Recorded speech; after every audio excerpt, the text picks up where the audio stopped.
On the podcast today, we'd like to welcome Devon Clement, owner of Mama's Best Friend, the top New York and New Jersey-based postpartum care and sleep training agency. Her mission is to end sleep deprivation for all. That's a huge mission and one I'm 100% behind. I love sleep. So that people can stop freaking out about having babies and start having fun. I love that. I love that intro for you. So my most favorite first question is, what was your first job? Babysitting. Babysitting. I was 11 years old and my neighbor had twins, baby twins, and my sister was best friends with their older daughter. So my sister would be over their house and I would beg to go walk down the street and go pick her up because I'd get to see the babies. And I'd spend an hour just holding babies, and the parents were like, "Oh, do you want to babysit?" And I was like they had just handed me the keys to the city. Yes, I do want to babysit. And you're going to pay me? My mom tells me all the time, because I don't remember this, but I remember feeling this way, but she says that what I said to her was I don't think it's fair that they're going to pay me to do something that I'll love so much. And needless to say, my attitude about that has changed. About the being paid part? Yes. It's very interesting to me, and the reason I asked that first question is because it usually comes back to what people do now in their lives. They've figured out, what that thing was. I don't know if mine was doing tax returns. Maybe. I don't know. It was helping people in some capacity, probably. Yeah. It's funny that you say that, because if you had asked me in college what I thought I'd be doing, I would not have said this in a million years. But if you asked me when I was 11, I would have been like, yes, absolutely. That's my dream job. That's exactly what I'm going to be doing. I'm going to be babysitting babies. I am going to be with babies in some capacity and talking to moms and I had the realization recently too, I was that person who always said, I don't want my own business. I don't want to be a manager. I'm not entrepreneurial. I never took business classes. I went to college for developmental psychology. I know everything about the way kids' brains develop, but I didn't know, anything about marketing or sales or anything like that. But then I think back, not only was I babysitting for this family, that then turned into babysitting for a million families. I say that I had a babysitting empire. And whenever I found a baby in my neighborhood or somebody had a baby, I would send them a card and just be like, congratulations on your new baby. P.S. I babysit. So, that's marketing, right?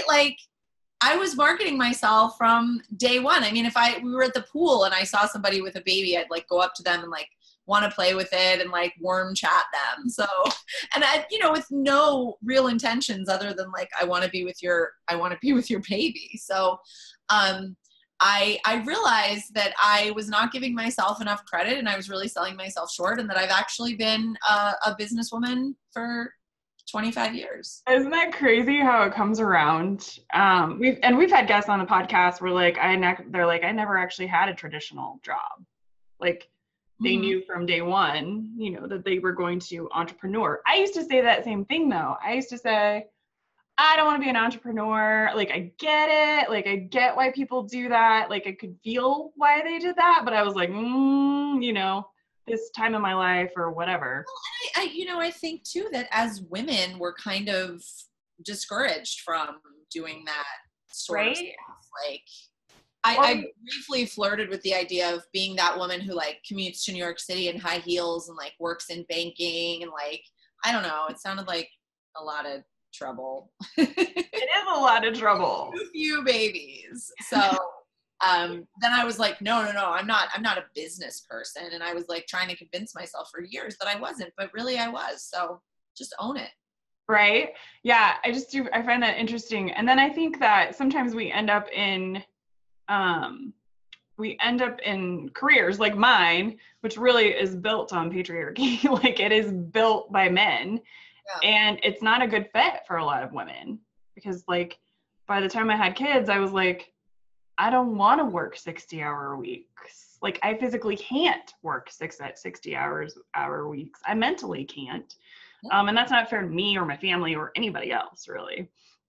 So building a firm that doesn't require that was the thing, right? It's crazy. And I just was always really pretty bad at working for other people. Like I had jobs. I worked at the boardwalk, at the game stands. I worked at the grocery store in high school. I waitressed in college. And I just like, I did okay, but I was not great at having a boss and doing like what was expected of me by my boss. And I was a teacher. I worked in the public school for a while, and oh wow, I hated the bureaucracy, and I just always did better working for myself and yeah, being responsible for my own thing. There's a saying, you know, an entrepreneur will work 120 hours to avoid working 40, and it's so true. Yeah, we always say you can work any hours, you know, it's any 80 hours you want. Right. When you're a business owner, right? It's whatever your 80 hours you decide, you know, whatever that is. 100%. I am not good at cleaning either. I'm real bad at it, and I hate it. And I've had cleaning help for way longer than I should, based on, you know, my income and all that stuff that people think you need to be in a certain place before you can actually hire someone to do things for you. And my mom and I joke all the time, like, what would you give up before you gave up your cleaning woman? Like, there's so much that I would give up before I gave up having someone come and clean for me. And frankly, I mean, even if I pay her the same hourly as I make, I would rather work my job that I am good at those hours than clean. So, you know, if I have to pick up an extra shift to pay, which I don't anymore, but for a long time I did, if I have to pick up an extra shift to pay my cleaning woman, I will do that happily, because I am great at my job and I am terrible at cleaning. My problem is I'm too good at cleaning. I will spend like a whole weekend doing it, you know, and like scrubbing grout and like doing my detail orientedness. Oh. And then for what? For what reason? Like we needed to hire somebody. Nick and I hired somebody before we had kids to come clean the house, because it was too much strain on our relationship. Yeah. And so we call them our marriage counselors, and they come every 2 weeks. And I've always said the same thing. If I have to go wait tables again to pay the cleaning people, that's a better use of my time. Yeah. 100%. Absolutely. 100%. So, you know, knowing what your highest and best is so super important. And I love that you've already got that figured out. And then it got to a point where I was so busy. I was super busy. I was working constantly, and I'd have, you know, one evening off a week, and I'd be spending it, you know, putting my laundry away and unpacking my bag from the live-in I just did, and packing another bag for the live-in I was going to, and like making sure I had cat food and groceries and all that stuff. And I thought, I need to not be doing this. So then I hired a personal assistant. So I'm fully staffed, Jamie. I am fully staffed. But this has allowed you to grow the business. Absolutely. Absolutely. She's my nanny for myself. Yeah, it's important. It's important to have help. I don't know how it's possible to do everything. I couldn't do anything that I do for my business without the level of support that I have, both in the business and in my life. And that is so huge.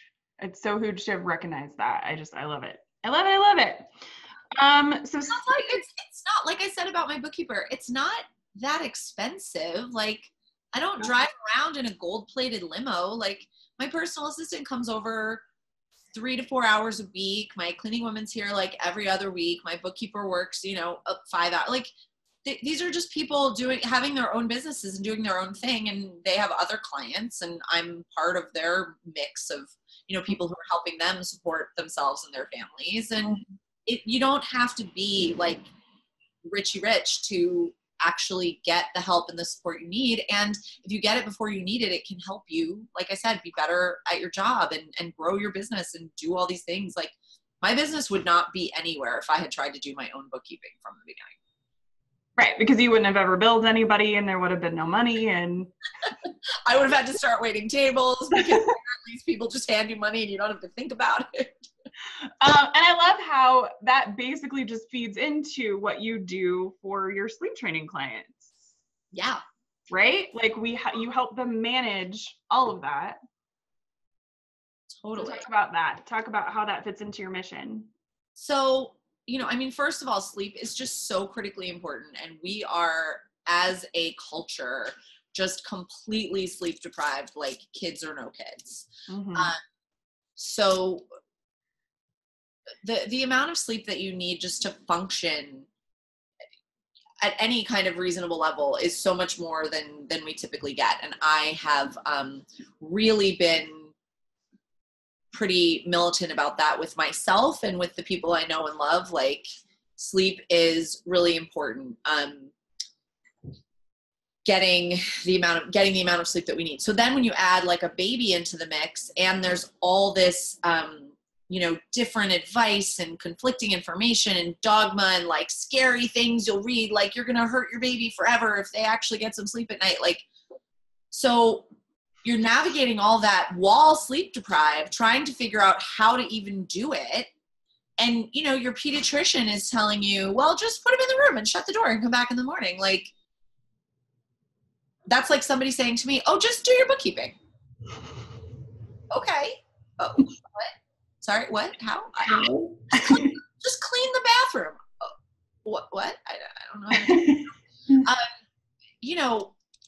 You can have somebody giving you all the advice in the world. You could have someone, there's a lot of sleep coaches out there, and this is what I did in the beginning. You can have them hand you a plan. Like, this is how to get your baby to sleep. But when it's actually in the moment and you're trying to do it, first of all, you're not going to commit to it. You're going to have, a million excuses why we can't start tonight. We can't do this, can't do that. Or you're going to start doing it and then you're going to fall apart. That's super common, right? I mean, it happens with like working out, losing weight, like trying to do anything differently in your life, like becoming a vegan or whatever. Like, you have to, create a plan, and then you have to figure out how to make it work for your life and for your family and for your situation. And you have to figure out how you're going to stick to it in the long run. So that's really where having that in-person support and hand-holding comes in, both with newborns and with sleep training. Having someone not only to be there and say, okay, here's the next thing we're going to do, but also, okay, there's a problem. Here's something we could try that might help fix it. And also, you're struggling with this. You're having a tough time. Let me take over. Let me take the reins. You take a break. I've got this covered for you. I'm not going to let you fail. And that's really where I think the magic happens. So it's amazing, because when you have a not emotionally involved third party in the situation, yes, how things can move forward faster. Yes, absolutely. It makes a big difference. I mean, I tell them all the time, like, I love babies. I love your baby. I think they're wonderful, but they're not my baby. I'm not, biologically freaking out because I think they're not safe because a saber-toothed tiger is going to eat them, and there's no saber-toothed tigers in their bedroom. It's fine. It's fine. And yeah, so you're not emotionally involved with that. So it's like, this baby's cries doesn't like emotionally hurt me. Like, we're okay. Yeah. And, I don't think that if you're super emotional about the situation, you're not doing, oh, hi, friend. You're not doing your baby any favors by being just as upset or more upset than they are most of the time. So, right, because they feed off that. Taking care of yourself in that situation is really, really important for all involved parties. So. I love it. I wish we had somebody come do our sleep training with ours. We did sleep training with my son, and it went fabulously. He was an amazing sleep trained baby. Uh-huh. And then my daughter has the cry that makes us like literally feed her to a saber-toothed tiger. Yes. Is there a saber-toothed tiger? Could there be a saber-toothed tiger in the bedroom? Could we make that happen? Because she just has this cry, and she'll still make this noise where my husband and I are just like, she just has somehow the sound that comes out of her mouth makes us both just want to just die. Yeah. Like, I've been there. I've heard those. Make it stop. Sister screams split the night. Yeah, and it's I don't know, but we always, every time she does it, we look at each other like, just kill me now. And even at 8, she can still make the noise. Yeah, and sometimes it's just the frustration. It's just the not knowing. You know, Yeah. I don't know where this is going to go. I don't know what's going to happen because you've never done it before, but I do know. I do know what's going to happen. I mean, I don't know, you know, moment to moment, but I do know that they're going to fall asleep and that we've done everything we can for them to set them up for success. And one of my favorite things I say is from the musical Hello, Dolly. And that she's like this woman who just like fixes things, and she's a matchmaker, and she does all this different stuff, and she's telling her client, who's this like young man, that everything he wants is going to happen, it's going to come true, she just knows it. And he goes, but how? And she said, I don't know how. One thing will lead to another. And that's like exactly how I run my business. It's how I run my life. It's how I, you know, work with my clients. Like, I don't know how we're going to get from point A to point B, but I do know that one thing is going to lead to another, and we're going to take it step by step. So I love it. I love it.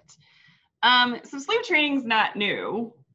People have been sleep training for a long time, but it's been growing. It's been definitely a growing profession, obviously for you, since you're the top agency in New Jersey and New York, but you also teach other people how to sleep train babies. Yes. So I cannot take the credit for the model of sleep training care that I provide. I learned that from a woman named Natalie Navarez, who runs a company called Mommywise, which actually is the top sleep training agency in New York City. My business does newborn care. We're definitely number 1 for newborn care in New Jersey, and probably getting there. Oh, what was that? That wasn't me, was it? I don't know. Probably getting there for New York City as well. But what I was doing, the remote coaching, give people a plan, talk to them on the phone, have them text you 50 times a day about every single thing that's going on with them. And then I met Natalie, and she said, I go and stay with clients, and I just help them. We just get through it, start to finish, in 48 hours. And I was like, you're insane. That's not how any of this works.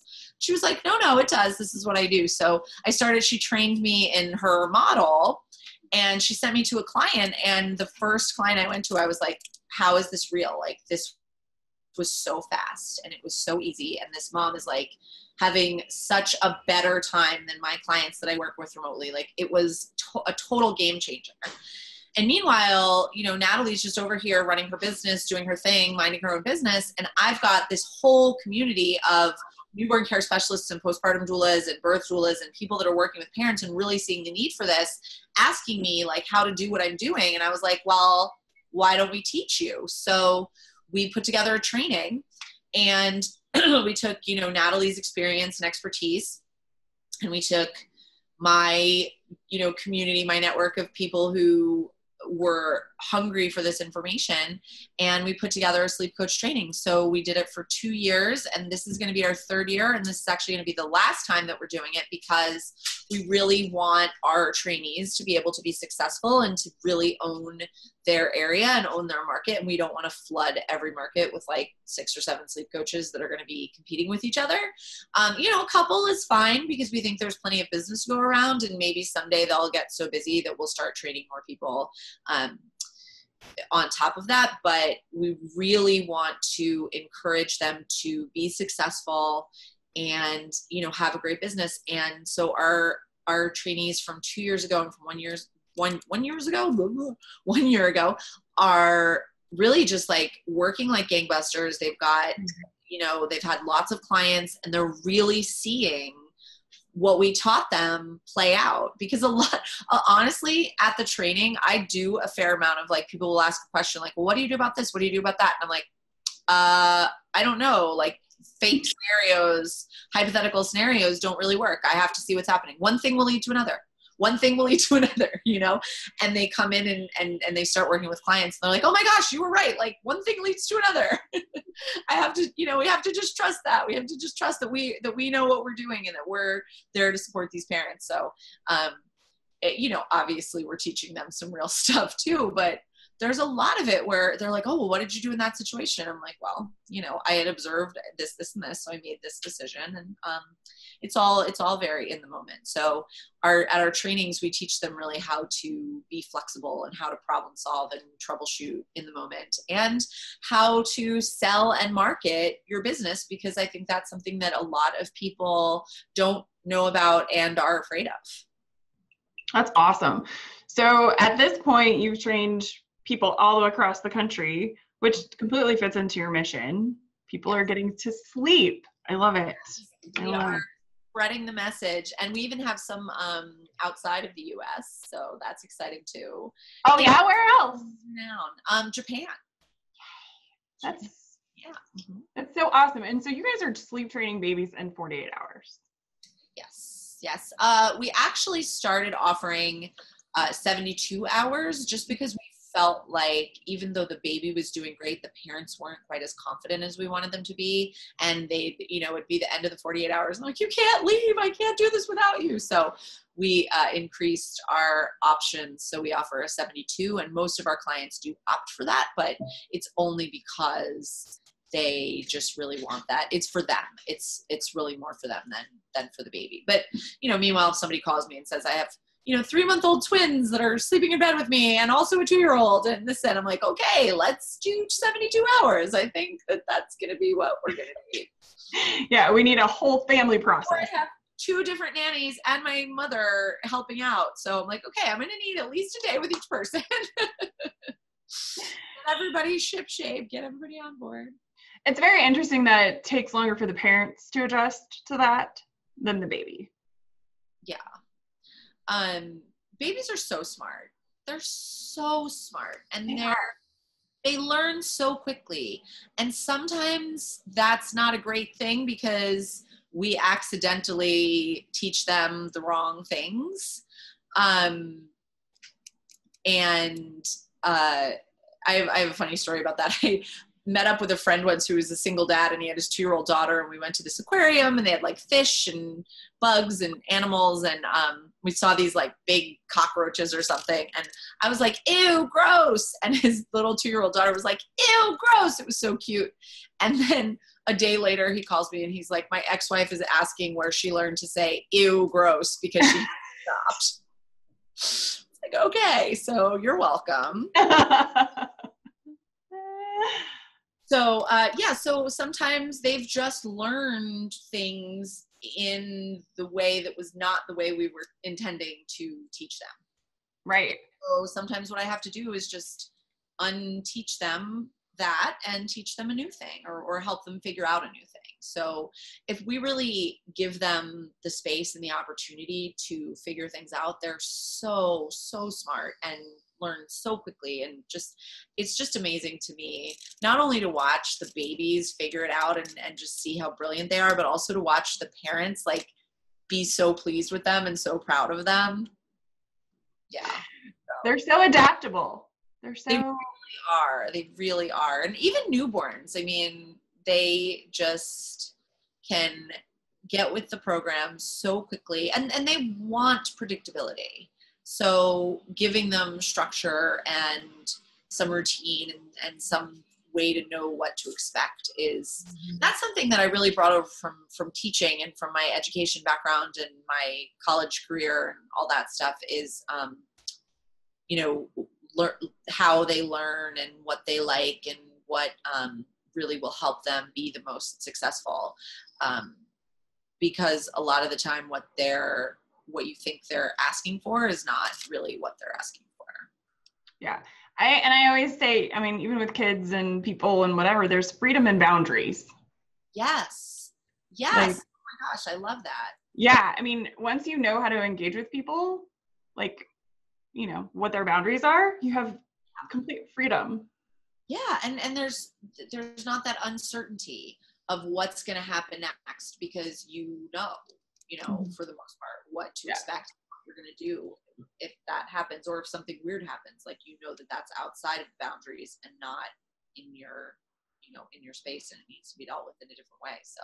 Right. I love it. I love it. So what has been the biggest keys for you in building Mama's Best Friend to be as successful as it is? So I have an answer that people are not going to like, but it is some damn hard work.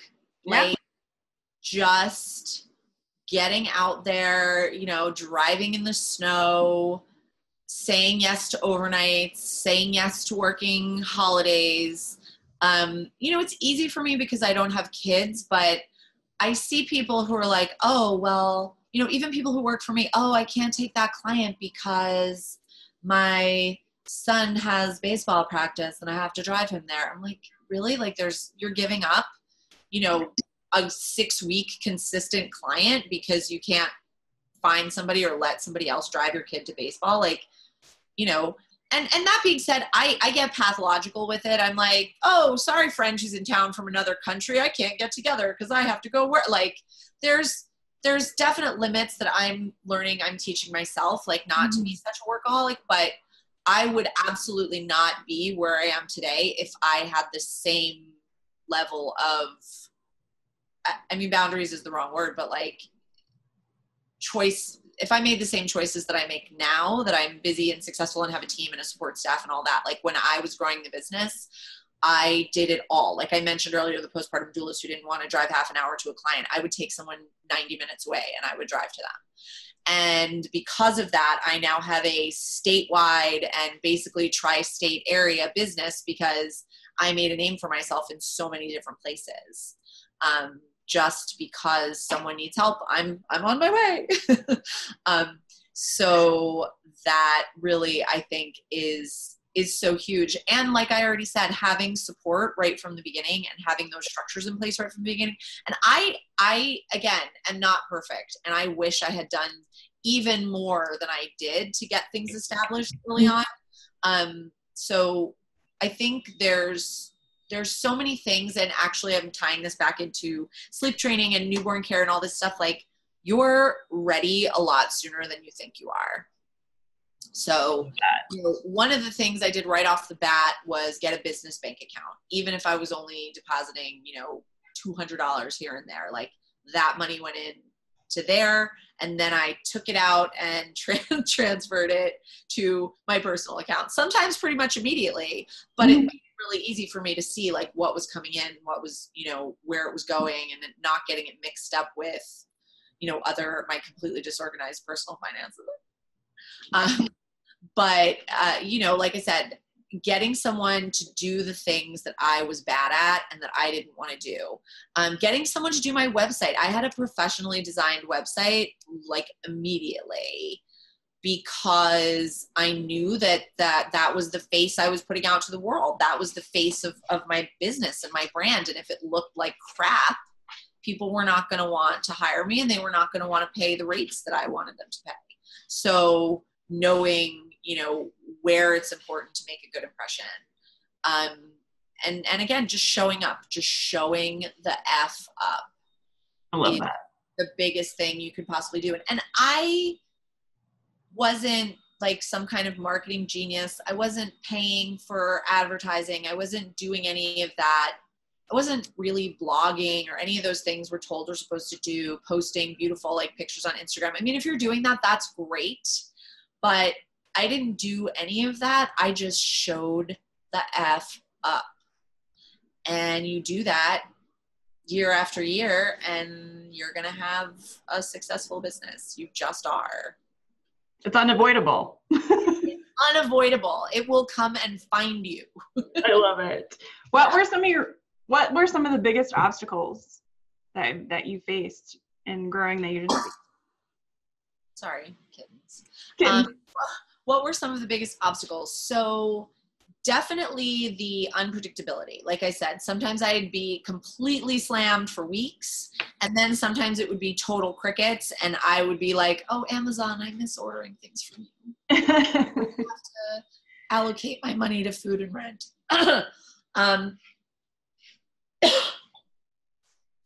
So yeah, the unpredictability was really hard, and it was probably 2 years, a little under 2 years, because I can remember like the exact time when business started to get really consistent.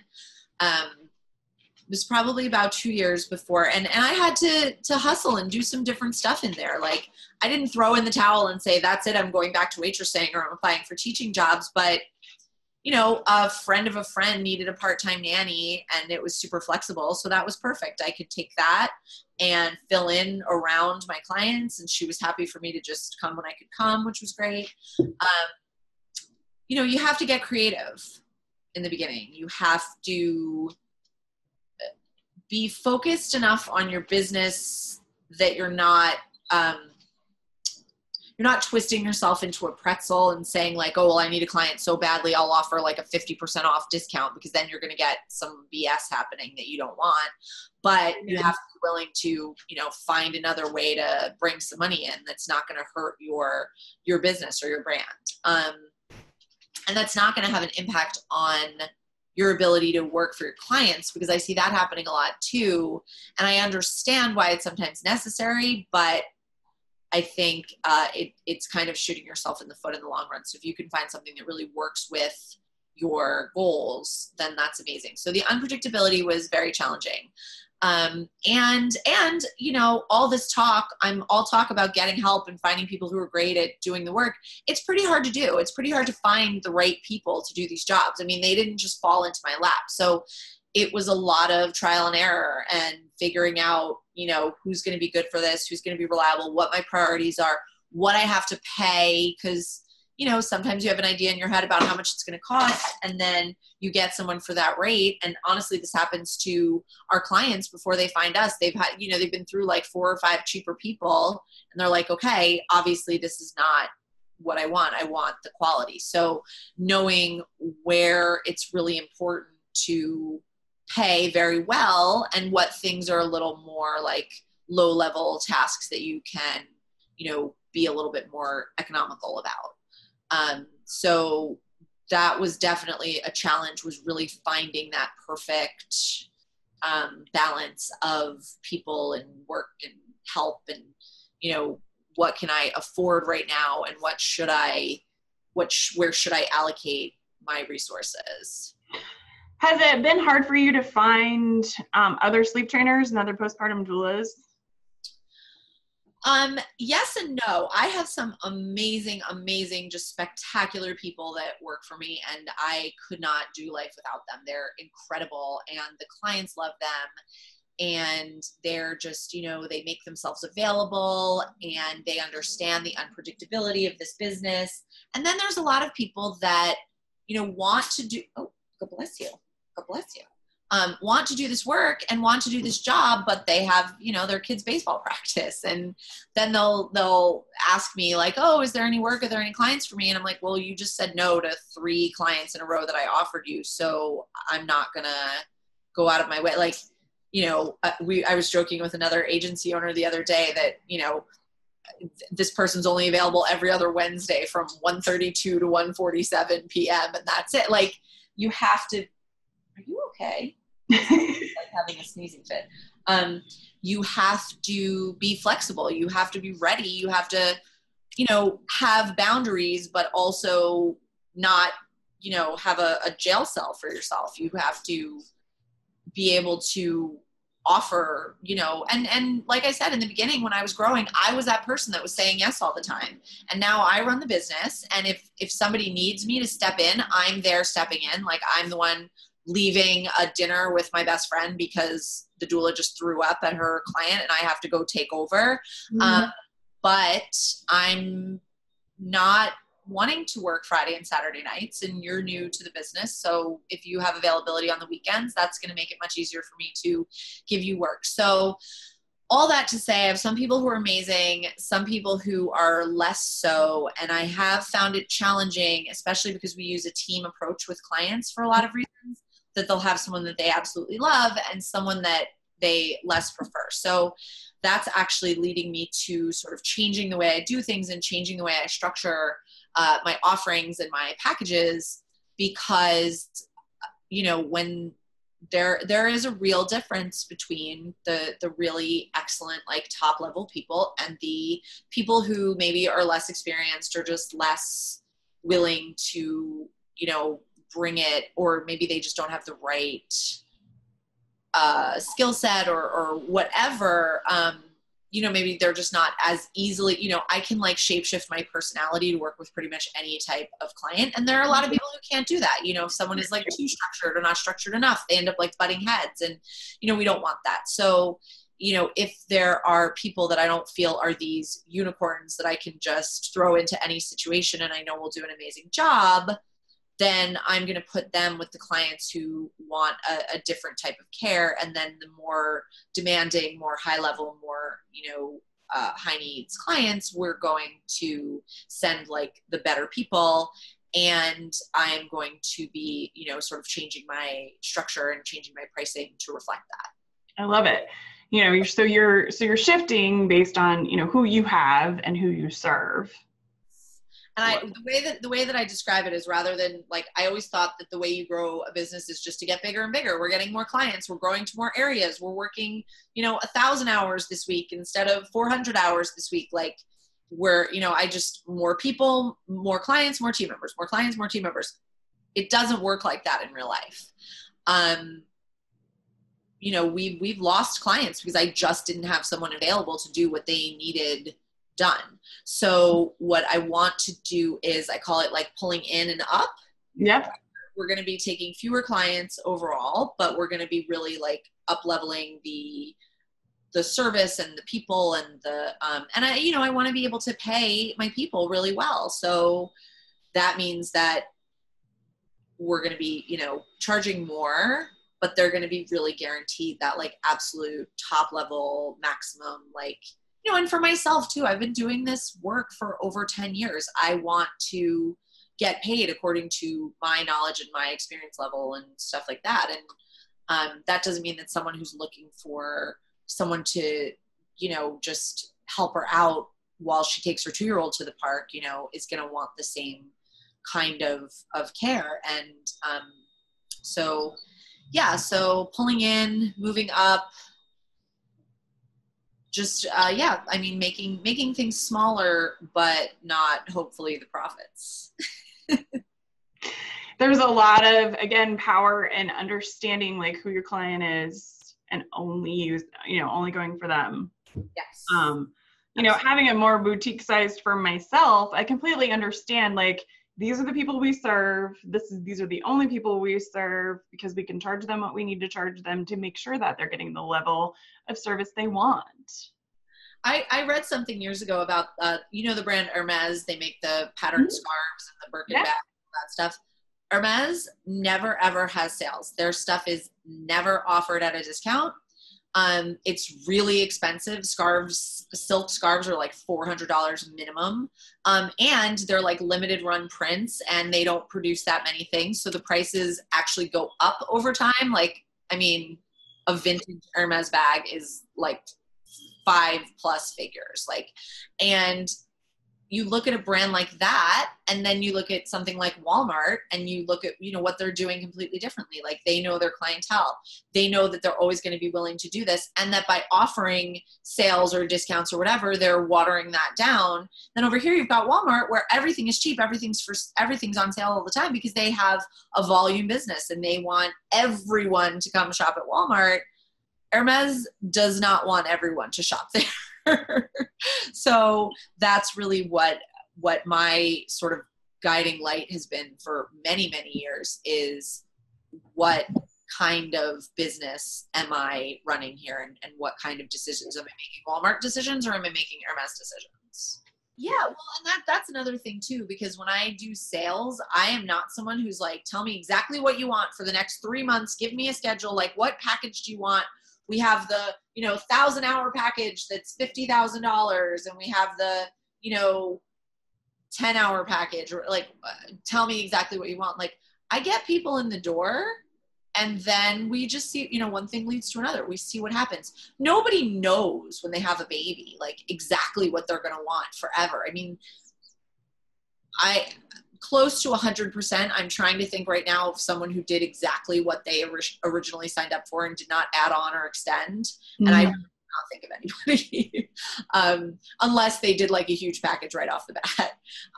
But that's pretty rare. People just want to take things one step at a time. And that's kind of part of my sales process. Okay, great. Yeah, we'll come tonight. Oh, you want us to come tomorrow? Okay, cool. Like, you're not sure when you're going to use all these, you know, this 100-hour package that you booked, I think we'll be fine, you know? So, that has been a really big thing for me too. I think that has helped me to be successful is the longevity of the clients. Yeah. And meeting them where they're at when they're there.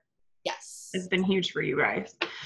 All right. Well, before I ask my last question, what is the easiest way for people to find you? So you can go to my website, mamasbestfriend.com. That's MAMAS, bestfriend.com. You can find me on Facebook under my name, Devon Clement.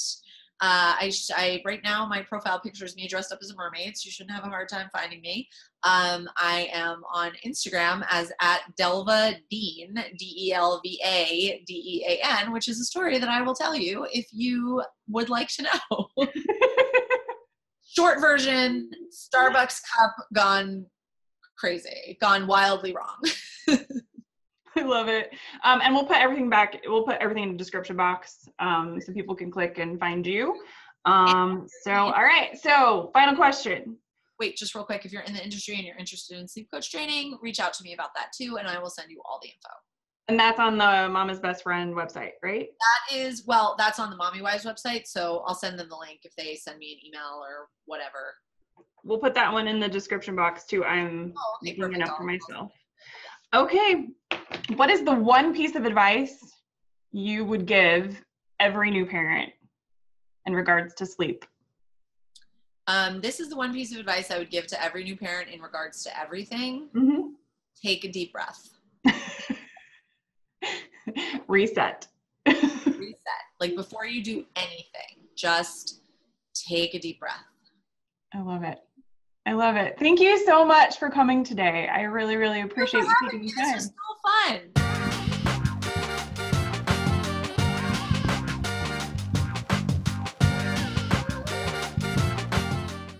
Hey y'all, thanks for listening. If you found this podcast to be inspiring, helpful, and entertaining, please like and subscribe. This helps us grow the community and reach more people.